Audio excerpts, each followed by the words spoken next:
Good morning and welcome to Daily Covfefe with Carter and Keri on Unsafe Space. Today is Monday, September 9th, and we're happy you are joining us. If you like the video, please hit share and subscribe and like. And if you haven't already started reading it, you should start reading Brave New World. No, Brave New World was last month. You should start reading 1984. We're going to be discussing it on Sunday, September 15th in a video book club if you want to be a part of it. Which is this Sunday, I think. It's coming Sunday, yeah. So get on that reading, everyone. He says hypocritically. Yes. Good morning, Keri. How are you doing? I'm good. How are you? I'm all right. We got a kitten this weekend. Oh my gosh. What Yeah. kind of kitten? It's a little Russian blue kitten. It's pretty cute. Oh my gosh. What's its name? Bastet. Bastet. Which is Bast for short because Bastet is apparently the Egyptian goddess of cats. So it wasn't my name. It wasn't my choice.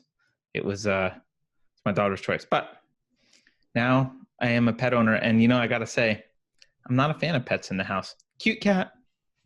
This is gonna change. You guys mark this date, September 9th. Flash forward 3 months, Carter's gonna have the cat up on the camera, like loving on it. Yeah, it pooped under the couch, so its cuteness went down. Anyway, we are not here to talk about cats today. Keri, you shared something with me about Melissa Wilson, a 10th grade English teacher at Heritage High School in North Carolina, which is part of the Wake County Public School System. Do you want to tell people what you found? What's been going around? So why don't we should I share this article? So this is a teacher in North Carolina. I love that they look at this picture. They were like, what image can we get to represent this teacher? What did she probably look like? Yeah, her hair is too naturally colored, but other than that, it's pretty good. Yeah. So she basically had her students do, the way we used to do family trees. I think of this kind of like a family tree, except instead of being about the names of all your family members, she wanted you to list a diversity inventory, all of the boxes they check off. Like we talk about in the SJW ideology, all these identity groups that they hold to be so important. Mm-hmm. So they were supposed to come back with homework where they identified the sexuality, gender, religion, ability, and socioeconomic class of their teachers, their parents, their doctors, their fellow students. Their neighbors. Yeah. People who live in their home, close friends. And by ability, they don't mean she's really good at math. They mean like missing an arm or whatever. Is this person differently abled or not? Yeah. Right. That's what they mean. Yeah. So actually I have a picture. Do you want to see a picture of Yeah. This is the diversity inventory. This is what you're sending your kids to school for. There it is. In my environment, my elementary school was predominantly, my teachers are most of my close friends are, my doctor is, other people who live in my home are, my neighbors are, and it's those things that Keri just mentioned. Lovely. So well, and Keri, they say that some of the, this reminds me of, they've been doing this privilege thing for a while in elementary schools now, where they have everyone stand on a line. And then they'll say, like, take one step forward if you're white, take one step backwards if you're not white. And then they'll say, like, take a step forwards if you're a man, take a step forward take a step backwards if you're differently abled, take a step forwards if you're straight. And they do this whole thing. They're trying to and then they leave these kids. It's supposed to be a visual representation of how privileged you are. Right. It's just a way to demonize children based on their race and sex and sexuality. And so they did something similar where they had to stand up in the classroom and walk towards posters that correlated with their sexual identities. And this article, anyway, said that some kids were traumatized and were brought to tears. Well, I mean, I think your sexual identity ought to be a pretty freaking private thing unless you choose to share it with people. So being asked in school to stand up and walk to the corner that says "Bi Curious" might be a little bit difficult for some kids or whatever it is that they've got, right? Where's the corner that says "F you"? Right. Yeah. None of your business. Where's that corner? But Keri, just to clarify, I have proof that the exercise you described, where you step forward if you're white and backward if you got a disability, that's been going on in California for at least 30 years. Because I know someone in their mid-40s who did that in junior high school in California. So unbelievable. that's been going on for a while. It's like you send these unsuspecting parents are sending their kids to school thinking they're going to be learning things they need to know, the basics, the foundation, like math, reading, writing, arithmetic. Science. Reading, writing, arithmetic. Aren't you glad you didn't get sick? Do you know that song? I don't know that one. School days. I don't know. Maybe it's not a song. Maybe my dad made it up. But anyway. It's a song now. Thanks, Dad. It's a song now. Yeah, you think they're there to learn, and they're being indoctrinated into this ideology, and at such a young age, and it's such a personal cost to some of these kids who, don't want to visually tell everyone what groups they're in. Yeah. So I looked up, there's actually a good article on this from this organization that I'd never heard of, but probably because I'm not in North Carolina. It's called NC Values. It looks like a Christian conservative organization. I'm not sure. But they did a pretty good investigation into this. And one of their concerns at first was, well, first of all, is this just a one-off? Are we just freaking out about, oh, just this one teacher did this one time? And it turns out that no, she's done it before. And according to a letter from the principal of, a principal at Heritage High School, which is this high school, this principal writes, this review indicates that the lesson has been used and is continued to be used at high schools throughout the district. So this is this lesson. I don't know if they should be allowed to use the word lesson for this, but okay, this lesson, it's not a one-time thing. This NC Values group did a little bit more digging, and not surprising, obviously this comes from the Wake County, it looks like it comes from the Wake County Public School System's Equity Affairs Office, and they are using social justice standards. Yes, there you go. Yeah, I thought I'd pull this up because it's so Orwellian, and we happen to be reading 1984. They discovered that the Wake County Public Schools System's Equity Affairs Office, okay, that just sounds awful, has been conducting training seminars on the, quote, social justice standards, that's equally horrible, which is intended to educate and activate students to advance, a particular socialist, social democratic political ideology. So they are training, and this isn't just happening in North Carolina, they're training teachers to indoctrinate kids. They're indoctrinating the teachers, and then the teachers are indoctrinating the kids. And I would really love to go into some of these schools with a deprogramming kind of, we're here to de-indoctrinate. We're here to bring you out of the cult, to deprogram the people that you've spent all this money and time and resources brainwashing. Yeah, I mean, I found this thing that you can go to tolerance.org. This might be actually an episode of Deprogram that we could do at some point, but there's this social justice standards, the Teaching Tolerance Anti-Bias Framework. There's this document, and this is what they teach, and it has by grade level what the standards are here. And, don't think that this isn't happening in your school. I don't think actually the teachers even need to be full on bought into social justice. I think what happens is, like a lot of professions, there's conferences that they go to, and the people in charge of those conferences and setting up who gets to speak and what gets to be, the themes of the conference, they are often social justice warriors and social justice activists. And they teach this stuff, and teachers come out of it going, oh, I guess this is the thing I'm supposed to teach now. Okay, fine. Like they don't, most teachers, they weren't necessarily at the top of their class in college. They go on to teach high school, they're not up on, they're not spending their downtime reading the latest in pedagogy and like trying to figure out if there's weird ideologies infiltrating the school system. They teach the curriculum they're told to teach. And if they go to a conference and this is the trendy new thing and all the other teachers are like, oh, have you heard about the social justice standards? Here's my sheet that I use for this thing. Like, okay, they take it back to their class and they teach it. And they're a little bit indoctrinated, but they're not like advocates necessarily, like consciously. This is what we've talked about before, where it sells itself so well to just casual observers who, because I know even just saying, as we're reading these titles, social justice standards, how awful that is, that there could be, I'm just imagining the type of viewer who would go, well, what's wrong with social justice? It's like, right, sounds fine. Like, yeah, it sounds great, it does. But that just asking that question tells me you haven't done very much research into what this belief system is. You're just taking it on face value. Right. And even the thing, it says, it's even the organization, teaching tolerance. That sounds good. Yeah.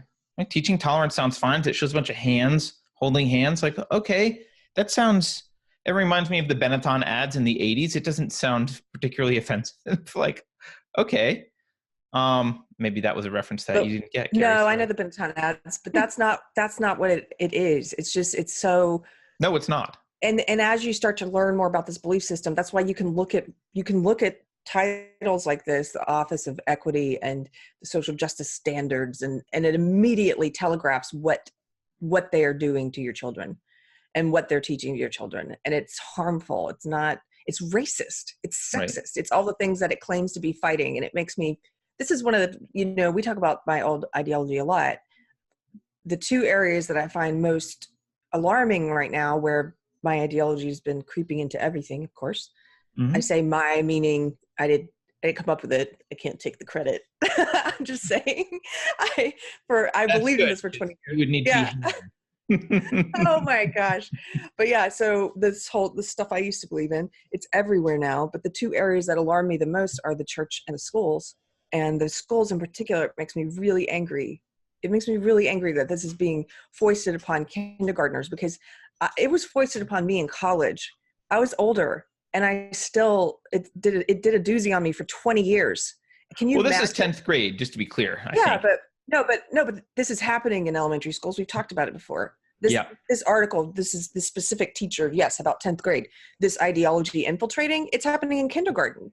Yeah, it is. It is. And therefore, you can see there are 4 pillars of social justice. What do they call it? Social justice standards: identity, diversity, justice, and action. Now, each one of those words independently, you could think is benign in some way, but taken together, that is an activist platform. That is, teach them about intersectional identity. Yeah. Teach them, I guess diversity is just another way of saying teach them an intersectional identity, or maybe how to place other people into those categories. Yeah. 3, how to treat them differently based on the categories. That's what justice is. And 4, action is mainly just about proselytizing this ideology. This is literally just indoctrination. So, But you'll see teachers all over the place.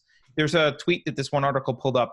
Have you signed up for our social justice standards training on September 7th? This is from the Wake County Public School System Equity Affairs Office. Go to Wake Learns and save your spot now. And they've got a little graphic. Identity, justice, diversity, action. That's the thing. That's the thing they're teaching now. And Keri, the true 4 pillars. No, the true 4 pillars of social justice ideology would be racism, sexism, censorship, and violence. Use of force. That. That's a pretty good 4-pillar description. I'm just trying to. I don't know if I could do better than that. That's pretty good. Racism, sexism, censorship, and violence. Violence or use of force. Yeah. I kind of want authoritarianism to be there, but that's just the overall description. So maybe these are the 4 pillars of their version of authoritarianism. So I was thinking about this. So first of all, have some empathy for these kids. Put yourself in in the mindset, or imagine being in this classroom as a 10th grader. You know, you remember how 10th grade is often people feel pretty unsure of themselves and awkward, and there's, you know, a lot of self-discovery going on. There's also a lot of bullying, and they just, it's not necessarily the best time in everyone's life when they're 10th grade. And you've got to, in front of the class, say what your gender, sexuality, talk about your religion, your socioeconomic status. You've got to rate other people in your life on that. Like Keri said, you got to walk to one end of the classroom. I would expect kids to be traumatized. And I thought, Keri, I thought of three things that I think this does to children. Well, you say children, 10th graders. One is, I think this, having them do this is an encouragement for them to replace legitimate self-esteem with group membership. So instead of saying, like when I was going to school in 10th grade, if it was try to get to know someone, your doctor, your neighbor, or tell us about yourself in class, it would be, oh, I'm really good at science, or I really like soccer, or I'm bad at chemistry, or I hate tacos, whatever it is. Like, you had these unique things that were about you and that you as a kid identified with, and you have your aspirational goals as a kid. Like, a lot of kids, boys at least, often aspire to being a sports star of some kind. Some of them, I was more of a nerd. I wanted to be a scientist, fine. But we all had things that we wanted to do, viewed ourselves in a certain way, and derived really self-esteem from this cycle of accepting who we are, taking ownership of that, so having some self-responsibility for that, and then taking conscious action towards being the person that we wanted to be, and that we're kind of developing ourselves at that point. And to tell you that actually the way that I want you to think about and describe yourself is based on these check boxes. You're a cisgendered female, lesbian, 17 years old, 15, maybe in 10th grade, I don't know, 15 years old. I don't know, what were the other things? Religion, you're Catholic, and you have no disabilities. You're allergic to strawberries, whatever it is, right? Yeah. That's not how you view yourself. That's not how you define yourself. That's not what you think matters about yourself. These are all things, most of those things you can't choose, right? So these are things that are mostly beyond your control, that you don't think are really important about yourself, that they're asking you to define yourself in that framework. That's how you're going to be presented to everyone else. I think that's inimical to healthy self-esteem development. That's my first point. Yeah. I think that there's another part in that article where the students who expressed dismay at having to do this or something, where the teacher said, "It's okay. I used to be Catholic, and Yes. now I'm a bisexual atheist." Right. Like, my kids don't, if I had kids, they don't need to know the teacher's sexuality or any, there's or no religion. Or religion. There's no reason for you to be talking to these students about that. Right. And I don't even know what that's supposed to mean. It's almost like saying Catholic is bad in that sentence, right? It's okay. Right. I used to be a wrong thinker, but now I'm this good thinker, right? This right thinker. It's kind of that's how it sounds to me. Yeah. It's okay. I used to be Catholic. Okay. Yeah. As much as I don't necessarily like Catholicism and the Pope, but still, that's not what the teacher should be doing. So that's the first thing he does. The second thing I was thinking is, okay, asking people to categorize other people in their lives that way, right?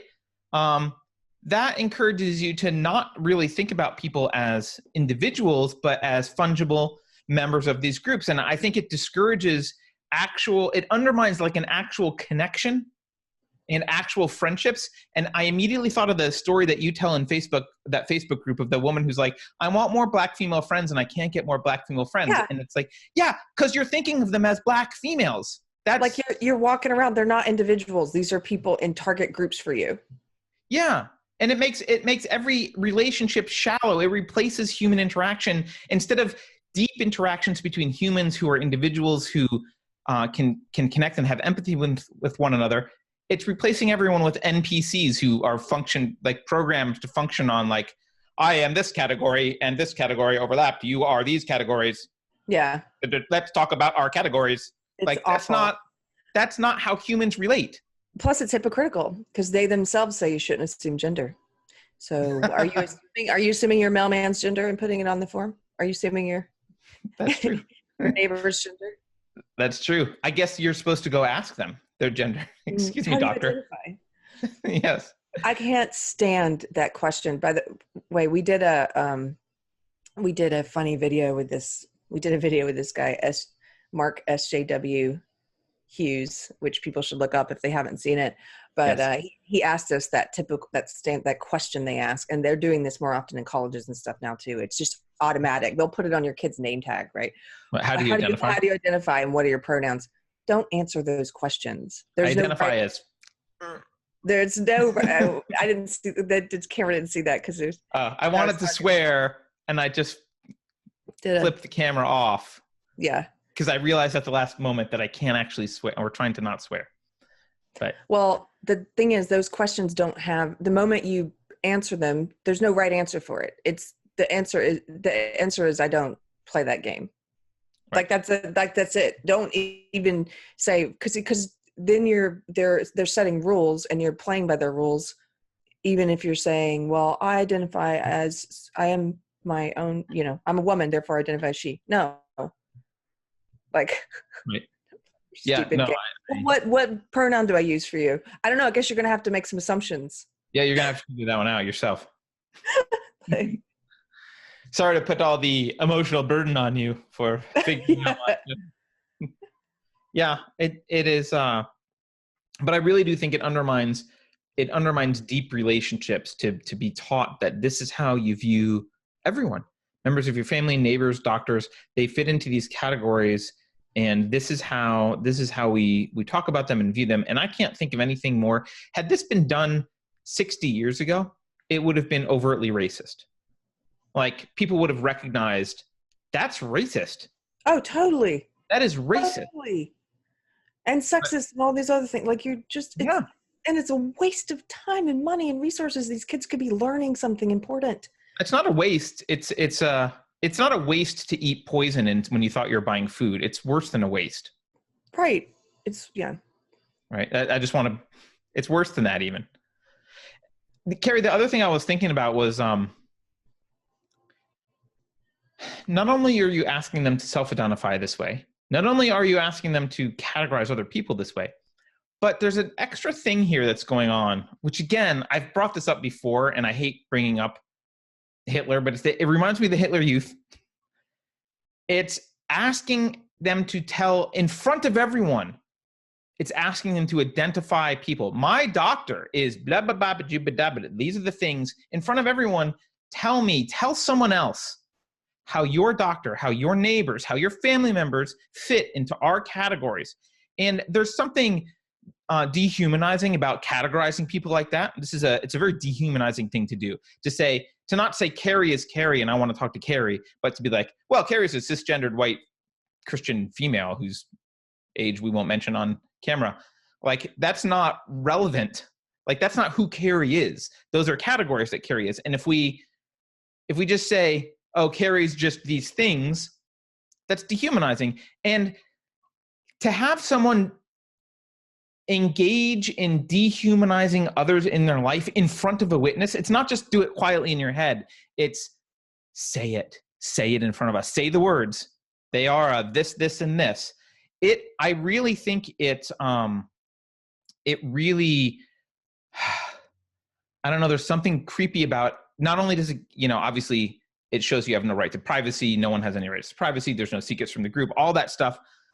But there's something about that dehumanization that really, really bothers me, because it's like you get people to take small steps, right? It's a small step from, okay, think it. Okay, now say it. Okay, now put them in a different part of the room or categorize them. Okay, now treat them differently. Now do this treat them differently.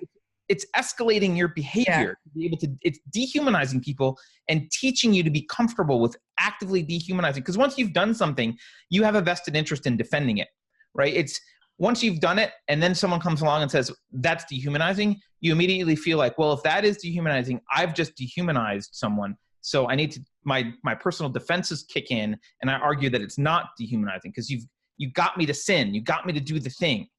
Does Right. that make sense? It does make sense. There's a book we should put on book club that Jordan Peterson recommends called Ordinary Men. Mm-hmm. And it's about a police battalion who became who became Nazis and committed some of the worst atrocities you can imagine. But it's called Ordinary Men. It's just ordinary people. That's a very interesting question to me, is how do you get ordinary people to do horrible things? Well, you do it gradually. You do it Right. gradually, and how does it start? You start with teaching people that if you're in this group, you're different in this way. And if you're in this group, you can treat someone this way. And that's what they're doing in these schools. Absolutely. Absolutely. The whole thing really pisses me off. And I know I've been on this rant lately against school, but I mean, you really need to stop and think about this, like, and do a real cost benefit analysis. Like, the benefit of school is that someone else has to do all the thinking to figure out how to teach your kid the things that they need to know. That's a benefit. You might not know physics or chemistry or how to go about teaching math. So that's a benefit.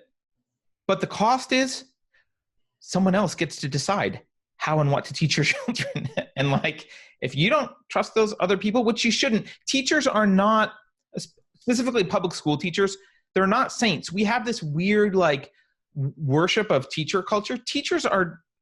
They're like, I view a lot of public school teachers as the legacy media years ago, Keri. They're just like, not a lot of them have honorable intentions anymore. They're pretty useless. And I don't know, they go to these conferences, they get indoctrinated themselves in social justice, and they bring it home to your kids. It's not, homeschooling isn't that hard. It's easier to find resources elsewhere or send them to another school. I mean, I guess you could try and fight at the public level, public school level. I don't know what it's like to fight public school boards. I imagine it's not fun. I encourage people to go watch. I was just looking for this clip because of what you were saying at the end there, of Norm Macdonald, the comedian. He does this really funny bit about how teachers are not heroes. And there's a teacher in the audience who starts heckling him. And he just beautifully puts her in her place. It's hilarious. I think if you look up Norm Macdonald and teacher heckling, you'll find it anyway. Maybe I'll try and find it and put the link below. Yeah, it's funny. But yeah, teachers aren't heroes. Stop thinking of them as heroes. Think about them as someone who has control over your kid for however many hours a day you have them in school. And maybe don't trust them so much, because they're not, even if they're not ill intent, even if they're not like malintended, they don't try, like they're not wishing to do you harm. They're not vigilant about bad ideas. They're just sheep like everyone else. And they go to these conferences and they bring these ideas home and they pump your kid full of poison. So at the very least, they're not vigilant. That's going to be it today, guys. Join us tomorrow on another fun episode of Daily Covfefe. Thank you for watching. Like, share, subscribe. As a reminder, you can go to unsafespace.com and buy merch and support us on Subscribestar. And this Sunday, 1984, don't forget to read it.